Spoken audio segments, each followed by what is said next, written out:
여러분 안녕하세요. 네, 제가 이렇게 일정표를 보니까 제가 작년에 9월에 오고 이렇게 1년 만에 다시 온 것 같습니다. 올 때마다 재작년에는 창세기의 말씀, 작년에는 출애굽기의 말씀을 하면서 한 번 올 때마다 그 성경 66권에 한 권씩 살펴보겠다. 그래서 오늘은 세 번째로 이제 레위기 말씀입니다. 앞으로 63번을 더 와야 됩니다. 그래서 우리 이승훈 목사님이 몇 번씩 오셔야지, 1년에 몇 번씩 오셔야지 66번 다 이렇게 오신다 이렇게 얘기를 하는데, 저는 그럴 마음이 없고 1년에 한 번씩 와야 앞으로 63년을 더 올 수 있지 않을까 하는 그러한 그 생각을 좀 해봅니다. 오늘은 그래서 이제 레위기 같이 생각을 해보려고 하는데, 이 레위기는 이제 제사 얘기입니다. 마침 또 우리가 추석을 앞두고 있어서 한국은 이제 제사 또 많이 또 생각을 하고 하는 그런 우리 이제 문화가 있는데, 그 이야기하고 오늘 제사 얘기하고 잘 맞겠다 하는 생각을 이제 하게 됩니다. 저는 목사이고요. 목사도 직업병이 있습니다. 제가 믿는 하나님이 제일 좋다고 저는 생각을 하고, 그래서 제가 믿는 하나님께 뭐든지 좋은 것을 다 드려야 된다고 생각하고, 예배도 정성을 다른 종교보다 훨씬 더 정성을 들여서 예배를 잘 드려야 된다고 생각을 하는데, 항상 이 예배 부분에 있어서 마음이 좀 아픕니다. 왜냐하면 다른 종교에 비해서 우리의 예배가 너무 가볍게 드려지는 게 아닌가 하는 생각을 하게 되죠. 이제 뭐 추석 얘기도 했습니다만은, 추석에 이제 많이 제사들 드리잖아요. 그러면 그게 이제 유교 문화 아닙니까? 유교에서도 조상들한테 제사를 드릴 때도 아주 복잡한 규례들이 있습니다. 우리가 뭐 잘 알듯이 홍동백서다, 뭐 오동육서, 뭐 조율이시, 이런 얘기 우리가 들으면서 공부하면서 이제 크지 않았습니까? 뭐 제사상을 차리는데도 그런 이제 규율을 가지고 철저하게 다 지켜서 제사를 드리는데, 하물며 하나님 앞에 예배하는 우리가 너무 가벼운 건 아닌가 하는 생각을 합니다. 여러분, 이슬람 사람들이 하루 5번 메카를 향해서 기도하는 모습 보셨죠? 저는 비행기 안에서도 봤습니다. 비행기 안에서도 화장실 앞에 그 조그마한 곳에 개인 양탄자가 다 있어요. 그걸 깔아놓고 메카를 향해서 절을 하고 기도하는 모습을 보면은, 이 사람들이 자신들이 믿는 신에게 얼마나 철저하게 자신의 마음을 표현하는가, 그걸 보면서 막 부하가 치밀더라고요. 우리는 뭐 하고 있는가 하는 생각이 들어요. 여러분들 예배는 어떠셔요? 우리의 예배가 어떤가 하는 것은 지난 3년 코로나 기간에 아주 민낯을 드러냈습니다. 처음에 우리가 팬데믹 때문에 교회 모이지 못했을 때 정말 간절한 마음으로 집에서 모니터 앞에 모여서 우리가 예배를 드렸죠. 그런데 2달, 석 달 갔습니까? 처음에는 옷도 잘 입고 모니터 앞에 나와서 정좌하고 앉아서 예배를 드리다가 2달, 석 달 지나니까 파자맛바람으로 예배 드리고, 그 다음에는 소파에 누워서 드리다가, 그 다음엔 침대 이불 속에서 드리다가, 그 다음에는 실시간도 안 드려요. 언제나 틀어도 다 유튜브로 나오니까 저녁 때 드리고, 그러면서 3년을 우리가 보냈습니다. 여러분, 목사인 저도 그랬으니 우리 모두가 다 그렇지 않았습니까? 그렇게 우리는 예배를 조금은 가볍게 여기면서 예배를 드렸는데, 정말 하나님 앞에서 너무 부끄럽지 않는가 하는 생각을 했어요. 그리고 다른 종교의 제의식과 비교해 보면은 훨씬 더 부끄러운 마음이 이제 우리에게 있습니다. 그러면 생각해 볼게, 우리의 예배가 원래 이렇게 좀 가벼웠나 하는 생각을 할 수가 있는데, 여러분 그렇지 않습니다. 레위기를 보면은 1장부터 27장까지 하나님 앞에 드리는 제사에 대해서 하나님이 그 규례를 얘기해 주시는데, 너무 복잡합니다. 그리고 절차도 굉장히 많습니다. 까다롭습니다. 그래서 하나님 앞에 제사를 제대로 드리기 위해서는 공부해야 될 것도 많고 준비해야 될 것도 많은데 그것이 원래 우리의 제사였던 것이죠. 그렇게 하나님 앞에서 준비를 철저히 해서 드릴 수 있는 그 제사가, 드려야 되는 그 제사가 오늘날 너무 가볍게 된 것에 대해서 마음이 좀 이제 아픕니다. 그래서 지금 우리가 구약의 제사를 그대로 드리지는 않지만 그 정신은 이어져야 되거든요. 그래서 그 정신이 무엇인가? 하나님께서 이스라엘 백성들에게, 그러니까 더 확대하면 오늘 우리들에게 주시는 그 제사의 정신을 우리가 배워볼 필요가 있겠다 하는 생각을 합니다. 레위기에는 많은 제사들이 나오는데 특별히 유대인들은 5가지 큰 제사를 중요하게 생각을 했습니다. 그것이 화제, 번제, 화목제, 속죄제, 속건제.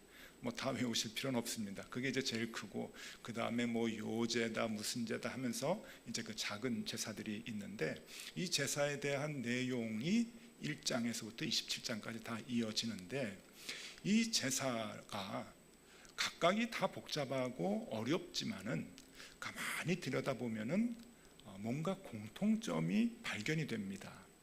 그것이 뭔가 하면은 이 5가지 큰 제사를 중심으로 제물에 대해서 하나님께서 아주 매번 반복해서 요구하시는 것이 있다는 거예요. 그게 오늘 이제 함께 이제 읽은 레위기 1장 1절에서 9절까지의 내용이 뒤에도 계속 반복이 되는 겁니다.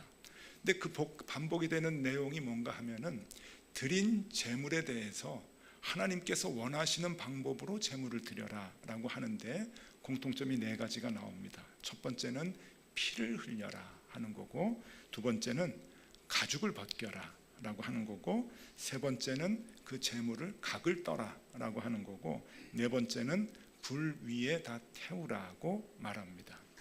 근데 제사의 내용은 다르지만 대부분 이 제물에 대해서 똑같은 것을 요구하십니다. 피를 흘리게 하라, 그리고 가죽을 벗겨라, 그리고 각을 떠라, 그리고 불 위에 태워라.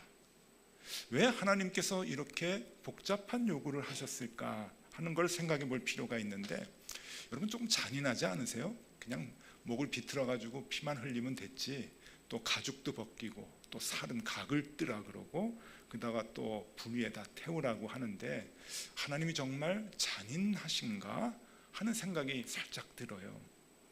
그런데 보니까 정말 잔인하신 거예요. 아니 그냥 죽이면 되잖아요. 숨이 끊어졌구나 해서 하나님께 드리면 될 텐데 왜 이렇게 하나님은 철저하게 이런 방법을 요구하실까? 너무 잔인하시다라는 생각이 드는데, 여러분 여쭤볼게요. 하나님 잔인한가요? 사랑의 하나님이신가요? 사랑의 하나님이신 거 맞죠? 예, 하나님은 사랑의 하나님이십니다. 하나님이 우리의 삶을 피도 흘리게 하고 가죽도 벗기시고 각을 뜨시고 불도 다 태우시기, 그러한 하나님이라고 한다면 저는 하나님 떠나갔을 것 같아요. 하나님은 사랑의 하나님이고 용서의 하나님이고 우리를 품어주시는 하나님이니까 제가 하나님 너무 좋아하거든요. 그런데 분명히 하나님은 사랑이라고 말씀을 하셨는데 하나님이 사랑이시다라고 하는 그 마음으로 우리가 이 성경을 본다고 한다면 하나님은 잔인한 하나님이 아니라 무엇인가 이 제사의 방법을 통해서 우리에게 말씀하시고자 하는 메시지가 있구나, 교훈이 있구나 라고 하는 것을 우리가 아셔야 됩니다. 하나님이 잔인한 것이 아니라 이 방법을 통해서 우리에게 말씀하고 싶어하는 것이 있다는 얘기죠. 그것을 우리가 살펴보려고 합니다. 먼저 하나님은 피를 뿌리라고 했는데 왜 피를 뿌려야 하는가?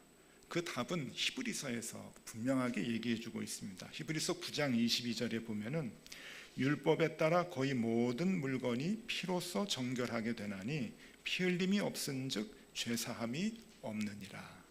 피 흘림이 없으면 죄사함이 없다라고 답을 얘기해줘요. 그러니까 하나님께서 제물은 피가 반드시 흘러야 된다라고 얘기하는 것은 그 피로 우리의 죄가, 그 제물을 드린 사람의 죄가 사해지는 그 제도를 하나님께서 만드셨기 때문이죠. 이것은 나중에 예수님이 제물이 돼서 십자가에 피 흘리심으로 우리의 죄가 사해진 것으로 연결이 됩니다. 그래서 창세기 4장에 보면은 가인과 아벨이 제사를 드렸을 때 하나님이 아벨의 제사를 받으셨죠. 가인은 농사를 지어가지고 그 농사의 소출을 하나님께 드렸고, 아벨은 자기가 키우는 양 중에 어린 양을 잡아서 하나님께 드렸습니다. 하나님이 양을 받으셨죠. 하나님은 채식을 싫어하시는구나, 피가 뚝뚝 떨어지는 미디움 웰을 좋아하시는구나, 이렇게 생각하시면 안 됩니다. 여러분, 그 가인은 정성이 없었을까요? 아벨이 더 정성 있는 제사를 드렸을까요? 저는 그렇게 생각하지 않습니다. 왜냐하면 1년 동안 농사를 지어서 그 소출을 드리는 게 정성은 훨씬 더 들어갔겠죠.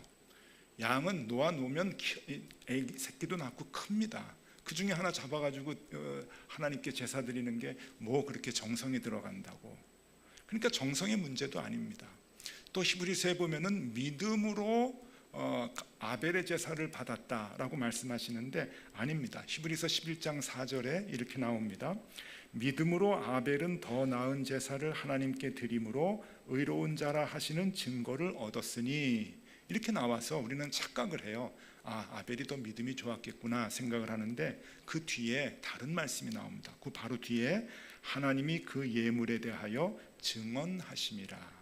예물이 중요했다고 하는 얘기거든요. 그 예물이 뭐냐면은 피 흘림이 있는 예물이어야 된다는 거예요.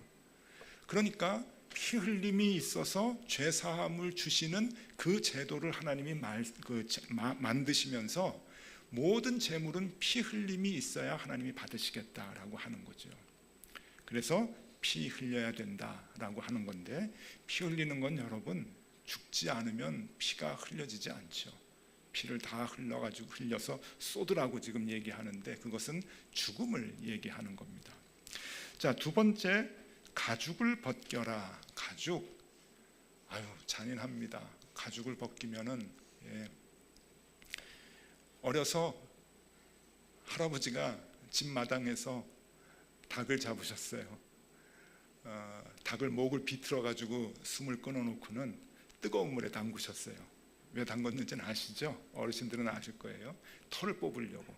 그래서 뜨거운 물에 담궜다가 빼서 털을 다 뽑았더니 아주 흉측한 모습이 이제 나오는데, 그것을 이제 통 속에다가 집어넣습니다. 그리고서는 양파, 배추 이런 걸 이제 가지러 가셔서 이제 썰고 이제 그러셨는데, 저는 이제 구경 삼아서 그 옆에 있었는데 갑자기 그 통 속에서 닭이 푸드득하고 나왔어요. 목이 비틀어져 가지고 다 죽었던 닭이, 그리고 털이 다 뽑혀 가지고 왜 왕구점에 있는 그런 거 있잖아요. 누르면 꽉꽉 하는 그 모습 그대로 나와 가지고 마당을 막 돌아다니는데, 어려서 제가 엄청 놀랐습니다. 한동안 트라우마가 있어 가지고 닭고기를 먹지 못했어요. 지금은 양념치킨 잘 먹습니다. 제가 그래가지고 그때 이게 목을 비틀어도 껍질을 벗겨도 죽지 않을 수가 있구나 하는 생각을 했어요. 가죽을 벗겨도 죽지 않습니다. 세 번째, 각을 뜨라 하시네요. 여러분, 각을 뜨면 다 죽을까요? 웬만하면 죽겠죠. 근데 안 죽을 수도 있는 것 같아요.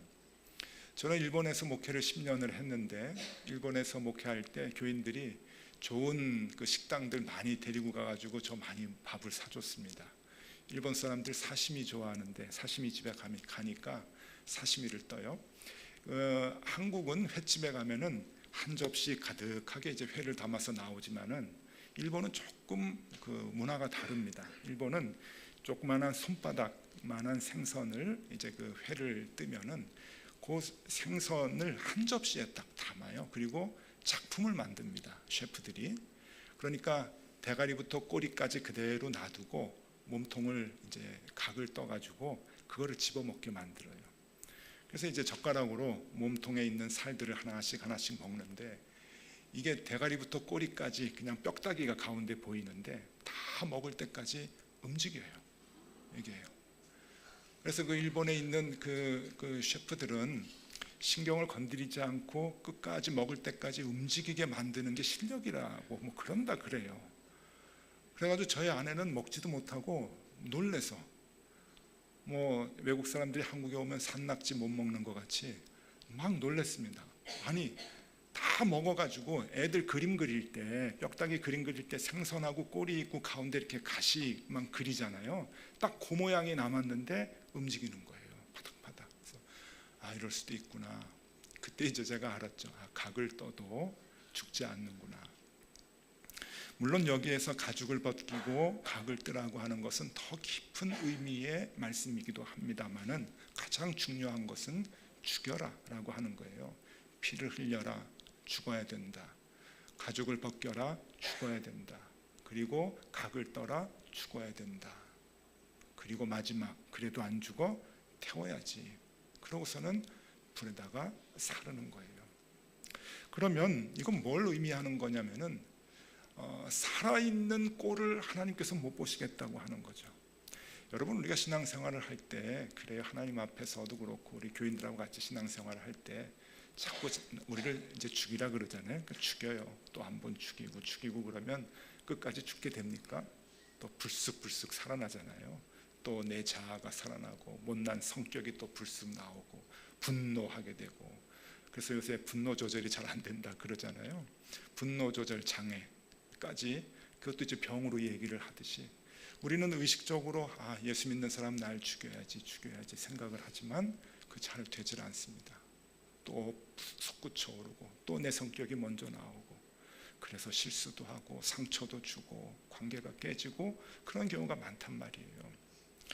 여러분, 하나님께서 우리에게 요구하시는 것은 철저하게 죽는 겁니다.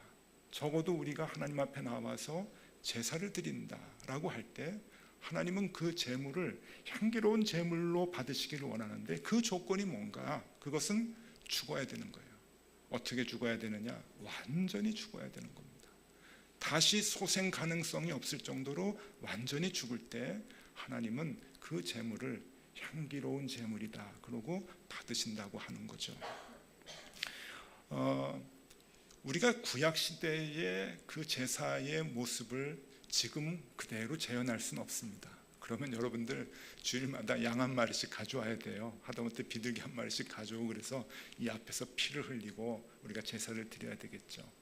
우리가 지금 그렇게 제사를 드리지 않는 이유는 예수님께서 단번에 제물이 되셨잖아요. 십자가에서 못 박혀 피를 다 쏟으시고 옆구리에 창을 맞으시고 정말 각이 떠지고 껍질이 벗겨지는 것 같은, 불에 태워지는 것 같은 죽음으로 우리의 제물이 되셔서 우리가 살아났잖아요. 그래서 우리는 이렇게 주일날 나와서 하나님께 예배를 드립니다. 그런데 그 모양이 변했다고 해서, 제사 드리는 그 제사의 의식이 변했다고 해서 그 개념까지 변한 것은 아니에요. 그 정신은 그대로 유지가 돼야 되는데 그 정신이 무엇이냐? 그것을 사도 바울이 이렇게 얘기합니다. 로마서 12장 1절에서 이렇게 말씀하시죠. 그러므로 형제들아, 내가 하나님의 모든 자비하심으로 너희를 권하노니 너희 몸을 하나님이 기뻐하시는 거룩한 산 제물로 드리라. 이는 너희가 드릴 영적 예배니라. 우리 잘 아는 말씀이죠. 우리가 드려야 되는 예배, 영적 예배, 이 예배가 성립이 되기 위해서는 우리가 제물이 돼야 되는 거예요. 거룩한 산제물이 돼야 되는데, 여러분 레위기 말씀하고 이게 이어져야 됩니다. 하나님이 기뻐하시는, 하나님이 받으실 만한 향기로운 제물이 되기 위해서는 그 정신은 똑같아요. 뭔가 하면은 죽어야 되는 거죠. 내 생각이, 내 분노가, 내 경험이 불쑥불쑥 솟아나면 안 되는 거예요. 하나님의 말씀 앞에서 내 생각은 철저하게 죽여야 되는 거죠. 하나님의 뜻 앞에서 내 생각은 내려놔야 되는 거예요. 그것이 하나님께 드리는 제사의 올바른 제물이 돼야 된다고 하는 것이죠. 그러니까 우리가 주일에 나와서 하나님 앞에 이렇게 제사를 드릴 때 우리의 삶 전체가, 우리의 몸이 제물로 바쳐져야 되는 거예요. 헌금만 바치는 게 아닙니다. 헌금은 아무 그 제물에 비해서는 그 상징적인 의미이지 그 헌금이 중요한 게 아니에요. 제일 중요한 것은 여러분들의 삶을 드리는 거예요. 여러분들의 몸을 드리는 거죠. 그 몸을 하나님께 바치는 것이 이 예배인데 어떤 마음으로 바쳐야 되느냐? 하나님, 나는 죽습니다. 내 생각을 죽이겠습니다. 그런데 많은 분들이 예배에 와서 자기를 죽이려고 하지 않고 하나님을 죽이려고 그래요. 신앙생활 하면서 저도 목회하면서 많은 교인들 만나는데 교인들 기도하는 거 가만히 들어보면 다 하나님 죽이는 거예요. 하나님을 내 뜻으로 맞추는 거죠. 그러니까 나는 안 죽어요. 하나님 이거 해주셔야 됩니다. 하나님 이 기간에 이거 완성돼야 됩니다. 이거 이렇게 계획대로 가야 됩니다. 하나님을 맞추려고 그래요. 그러니까 하나님 죽이는 거죠. 나는 안 죽고. 그러니 우리의 기도는, 우리의 예배는 하나님의 뜻 가운데 내가 맞추겠습니다. 하나님의 계획 가운데 내가 순종하겠습니다 하는 그 마음을 가져야 되는 거죠. 그것이 우리가 죽는 것 아닙니까? 그럴 때 하나님께서 우리를 기쁘게 받으신다라고 하는 겁니다. 그런데 하나님의 마음을 받기 위해서는 무엇이 전제돼야 되느냐? 내 마음이 없어져야 되는 거예요. 그것이 죽이는 거죠. 내 마음을 죽여야 예수 그리스도의 마음이 들어오니까, 내 마음을 내려놔야 하나님의 뜻이 내 마음에 들어오니까, 그럴 때 이 재물이라고 하는 내 삶이, 내 몸이 하나님 기뻐하시는 재물이 된다고 하는 거예요.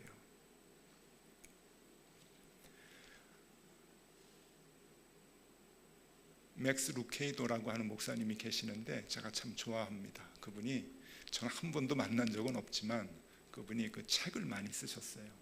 그래서 미국 분인데 한국어로도 많이 번역이 돼서 11권인가 12권 그렇게 이제 번역이 됐어요. 번역이 될 때마다 제가 다 그 책을 사가지고 이제 봤는데 역시 참 많은 것을 이제 알려주시고 참 좋은 책인데, 지금부터 10년 전에, 그러니까 정확히 2012년에 은혜라고 하는 책이 이제 나왔습니다. 그래서 한국어로 이제 번역이 됐는데 내용은 이런 거예요. 하나님의 은혜가 무엇인가? 우리가 은혜라고 많이 얘기하는데 무엇이 하나님의 은혜인가라고 하는 것을 책 한 권으로 이제 설명을 해주는 책인데, 그 책 가운데서 이 맥스 루케이도 목사님이 아주 감동적인 얘기를 하나 소개해 이제 주셨는데, 제가 그 얘기를 이제 접하면서 제가 많이 이제 감동을 받았어요. 눈물도 많이 흘리고. 그래서 여러분들하고 같이 좀 나누고 싶은데, 그 목사님이 2010년도에, 그러니까 한 10여 년 전에 아침에 이제 TV를 보고 계셨다는 거예요. 미국에 ABC 방송국이 있는데 이 ABC 방송에서 아침에 전국으로 이제 그 방송을 내보내는 아침 방송에서, 그러니까 뭐 전날 일어났던 많은 일들을 뭐 구구절이 주저리 이제 뭐 연예인 얘기도 하고 뭐 그런 이제 방송이죠. 그런데 거기에서 아주 감동적인 얘기가 이제 나와서 전 미국에 있는 사람들이 다 감동을 받고 눈물을 많이 흘렸다, 이제 그래요. 그 내용이 뭔가 하면은 텍사스 휴스턴에 살고 있는 테일러라고 하는 여자아이가 있었는데 당시에 13살이었다고 합니다. 이 아이가 콜로라도주로 스키를 타러 이제 갔는데 스키를 타고 내려오다가 부딪혀가지고 사고가 났어요. 아주 크게 다쳤는데 병원에서 의사들이 이 아이는 소생아이가 힘듭니다 하고 식물인간에 선언을 해준 거예요. 깨어나오질 못하는 거예요. 죽지는 않았는데 이 아이가 다시 회생되기는 어려운 그런 상황에 이제 놓이게 됐죠. 식물인간이 돼 있으니까 부모님이 이제 제일 걱정을 하시다가 부모님이 어떤 결단을 하게 되냐면은 우리 아이 13살 된 이 딸아이의 장기를 기증하겠다는 이제 결단을 해요. 그래서 이 아이의 장기를 이제 5명의 환자들이 나누어서 이식을 받게 됩니다. 뭐 신장도 갖고 뭐 간도 있고 그러는데, 여러분이 이식을 하는데 이제 제일 그래도 사람에게 중요한 장기가 뭘까요? 심장이에요, 심장. 이 심장을, 이 하트를 이제 어디로 이제 이식을 하느냐 해서 이제 연결을 이제 해줬는데, 당시에 애리조나주의 피닉스라고 하는 그 곳에 42살 된 퍼트리샤 윈터스라고 하는 주부 그 여인이 있었어요. 42살. 아들을 둘 키우는 이 여인이 있었는데 이 여인의 직업은 간호사였습니다. 그런데 병원에서 간호사 일을 하지 못하고 점점 더 심장병이 너무 이제 깊어져서 이제는 아들도 돌보지 못하고 누워서 죽음을 기다리게 되는 그런 상황까지 놓였는데 이 이제 연결이 된 거예요. 그래서 13살 아이의 건강한 심장을 이식을 받게 됩니다. 그리고 이식 수술이 잘 성공적으로 끝나고 6개월 후에 건강하게 일상생활을 이제 하게 되는 거예요. 병원도 나가서 이제 출근도 하게 되고 아이들도 돌보게 되는 아주 정상적인 이제 여인이 된 거죠. 42살 여인이. 자, 이제 이 상황을 ABC 방송국에서 알아가지고 이 텍사스 휴스턴에 살고 있는 죽은 아이의 부모님이 그 심장을 이식받아가지고 다시금 건강하게 살게 된 그 여인의 가정과 방송국에서 만나게 해줘요. 그래서 이 부모님을 데리고 애리조나주 피닉스까지 이제 가는데 모든 과정을 이제 동행해서 취재를 합니다. 그래서 갈 때부터 그리고 만나는 장면 이런 것들을 이제 그 취재를 해서 이제 방송으로 이제 내보내 주는 건데 정말 감동적이에요. 제가 이제 그 책의 내용을 보고 유튜브에서 어렵게 이제 찾아가지고 이제 봤는데 여러분들 그 유튜브에서 좀 보여드리고 싶은데 이게 그 저작권이 있어가지고 이제 틀면은 걸리더라고요. 그래서 이제 말로만 그냥 해드리는데 그 방송에 나왔던 필름을 보면 정말 감동적입니다. 자, 이제 방송국에서 데리고 동행해서 이제 애리조나 피닉스까지 갔어요. 가가지고 부모를 만나는데 만날 때 장면이 Nice meet you, my name is 누구 이런 거 없어요. 그냥 얼굴을 보자마자 끌어안고 울기 시작해요. 두 여인이. 13살 된 아이의 엄마니까 그 심장 이식을 받은 엄마 나이하고 비슷해요. 또래예요. 그러니까 42살이니까. 그러니까 서로 끌어안고 이제 우는데 이 여인이 직업이 이제 간호사라고 했잖아요. 그랬더니 이제 끌어안고 조금 진정하니까 거실에 앉으라 그러고 이제 방에 들어가 가지고 뭘 하나 가져와요. 뭘 가져오는가 하면은 청진기를 가져오는 거예요. 청진기. 그래서 청진기를 주면서 그 여자 귀에다가 청진기를 꼽아주고 청진기 끝을 자기 가슴을 벌려가지고 여기다 대주는 거예요. 소리가 나겠죠. 두근 소리가 나는데 그러면서 뭐라고 얘기하는 줄 아세요? 당신 딸아이의 소리를 들어보라 그래요. 그러니까 이 여인이 이제 청진기를 꽂고 그 파트리샤 윈터스라고 하는 여인의 가슴에다가 청진기를 대는데 소리가 들리잖아요. 엉엉 울어요. 엉엉 울어요. 딸아이의 심장 소리가 거기서 들리잖아요. 한참을 울다가 이제 그것을 남편에게 주고 남편이 또 듣고 울고 4명이 끌어안고 울고 스튜디오의 MC들도 울고 그걸 보는 국민들도 다 울었다고 이제 그러니까 여러분 이제 저도 이제 아이를 키우는 입장이니까 이제 그런 일이 있으면 옛날에는요 그냥 저도 이성적이고 그러니까 저 뭐 이렇게 연속극 보고 우는 아내를 이해를 못했는데 이제는 나이도 먹고 저희도 아이를 키우고 그러니까 자꾸 내 일처럼 느껴지는 거예요. 내가 저랬으면 어땠을까? 내 아이가 심장 이식을 해서 내가 저렇게 청진기를 꽂고 저러면 내 마음은 어떨까 하는 생각을 해요. 여러분 그 엄마 마음이 어땠을까요? 야 너는 팔자도 좋다. 이미 죽을 여인인데 내 아이의 건강한 심장을 얻어서 네가 살아? 너도 부작용 나가지고 팍 죽어라. 적어도 이런 마음은 안 가질 것 같아요. 그렇죠? 축복해줘야죠. 100세를 사십시오. 그 이상을 사십시오. 그래서 우리 아이의 심장이 오래도록 살아서 움직일 수 있도록 그렇게 당신 살았으면 좋겠습니다. 축복하지 않겠어요? 아이의 심장이 뛰고 있는데 맥스 루케이더 목사님이 그 뒤에 그 이야기를 소개하고서 그 뒤에 얘기를 하시는데 저는 그 뒤에 얘기를 들으면서 뒤통수를 한 대 맞은 것 같아요. 그 목사님이 뭐라고 얘기하시냐면은 우리가 드리는 이 예배는 하나님께서 귀에 청진기를 꼽으시고 그 끝을 우리의 가슴에 대는 시간이다. 그렇게 얘기하세요. 하나님이 우리에게 청진기를 갖다 대신다는 거예요. 왜 그러실까? 당신의 아들의 심장 소리를 듣고 싶어 하시는 거예요. 누구에게서? 저와 여러분에게서. 그리스도의 심장이 있는지 우리 몸 안에 그리스도 예수의 피가 흐르는지를 알고 싶어 하신다는 거예요. 여러분, 사도 바울이 표현했어요. 내 안에는 그리스도의 심장이 있다고. 그리고 우리 성찬식해요. 내 안에 그리스도의 피가 흐르기를 바라는 마음으로. 예수 그리스도의 피가 있으세요? 예수 그리스도의 심장이 여러분들 몸 안에서 뛰고 있으십니까? 예배는 하나님이 그것을 확인하는 시간이래요. 하나님이 우리를 왜 사랑하실까요? 생각하는 건 나쁜 것이고, 생각하는 것마다 나쁘고, 몸으로 행하는 것마다 죄인데, 우리 같은 더럽고 추한 사람들을 하나님이 왜 사랑하실까요? 우리가 이뻐서 사랑하시는 거 아닙니다, 여러분. 착각하지 마세요. 하나님이 우리를 그렇게 소중히 여기시고 사랑하는 것은 우리 안에 당신의 아들의 심장이 있기 때문이에요. 우리 안에 당신의 아들, 그렇게 사랑하시는 하나님의 외아들 예수 그리스도의 피가 흐르기 때문에 사랑하시는 거예요. 조금이라도 있기 때문에, 조금이라도 그 심장 소리가 들리기 때문에 하나님이 저와 여러분들을 아직도 버리지 아니하시고 끌어안아 주시고 사랑해 주시는 거죠. 그러니 이 예배 시간은 우리가 그 소리를 들려드려야 되는 거예요. 그게 예배예요.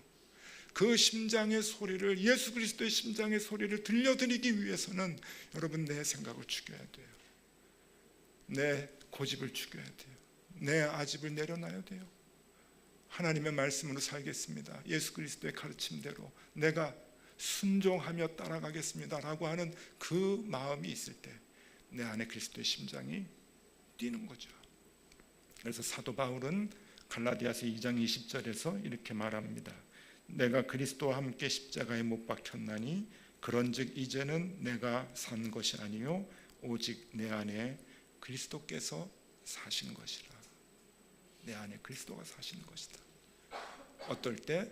내가 죽었을 때, 그리스도와 함께 십자가에 못 박혀 죽었을 때 주님이 내 안에 훅 들어오셔서 내 심장이 되시는 거예요. 이게 레위기의 정신입니다. 그냥 레위기는요, 잠 안 오는 밤에 잠들기 위해서 읽는 책이 아닙니다. 레위기는 우리에게 넌 죽어야 돼, 피 흘려야 돼, 그리고 껍질이 벗겨져야 돼, 각이 떠져야 돼, 그리고 다 태워져야 돼. 왜? 그래야 하나님이 받으시는 향기로운 제물이 된다. 그것을 일러주는 책입니다. 여러분, 우리가 주일에 와서 예배 드릴 때마다 그 마음으로 기꺼이 제물이 되고자 애쓰는 저와 여러분들이 되실 수 있기를 바랍니다. 기도하겠습니다. 하나님 감사합니다. 우리가 매번 드리는 이